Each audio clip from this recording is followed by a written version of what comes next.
Hey everyone, here, just a real quick thing. Not welding today, not doing any art today. I've actually got to work on my truck today, and I got to replace heater hoses because this one here is actually the one that's leaking, this one here.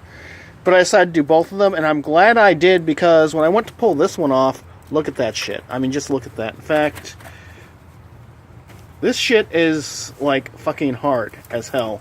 And when I went to pull it off, this shit just broke. This shit just broke. So I'm glad I'm replacing this shit. It's kind of a bitch because on this end, I gotta take the alternator out a little bit to get at it, but it is what it is. But goddamn, I'm replacing these today because this is not good. This is a problem waiting. I mean, even before I snapped it in half, it was a problem waiting to happen. So, get back to you when I get it working. Laters. So I had this brilliant idea. Hey, let's take the water temperature sending unit out so I don't break it in half. Well, this here is my water temperature sending unit. I broke it in half taking it out. Fuck my life.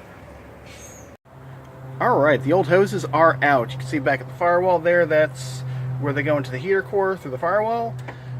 Down here is where it comes out of the water pump, and over in here is where it goes into the manifold. So all that's got the old hoses out and cleaned up and taken care of. So now I'm ready to put the new ones back in. By the way, down here is my old hoses, and as you can see, they destructed on their way out. So I'm glad I'm replacing these here and now in my driveway and not on the side of the road, because this would suck doing this on the side of the road. So yeah. Alright, so this is my new water temperature sending unit. This is my old water temperature sending unit.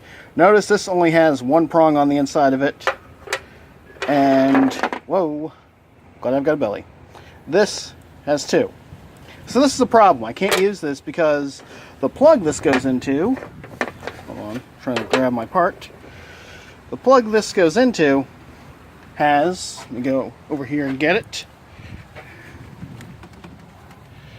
has a spot for only one prong. So I kind of have to use the old one, or I have to use something that matches the old one. And since I'm not in the mood right now to take another walk of shame up to the AutoZone, I'm going to use this one, and what I did was I just JB welded it back together, and hopefully, focus you bastard, hopefully it stays. So that's what we're doing. Okay, it is running, it is not leaking, so another day, another sleigh. I'm happy. Except one thing, that's not supposed to be like that. Yeah, that vacuum cap right there, yeah, that's not supposed to be doing that. Hey, it runs better when I do that. So I need to fix that, and that's going to be yet another trip to the auto parts store. Unfortunately, the sending units that I glued back together didn't stay together, so I got to take the old one back, and hopefully they got the right one. But I can fix that another day at least. But that's got to be fixed soon. All right, laters.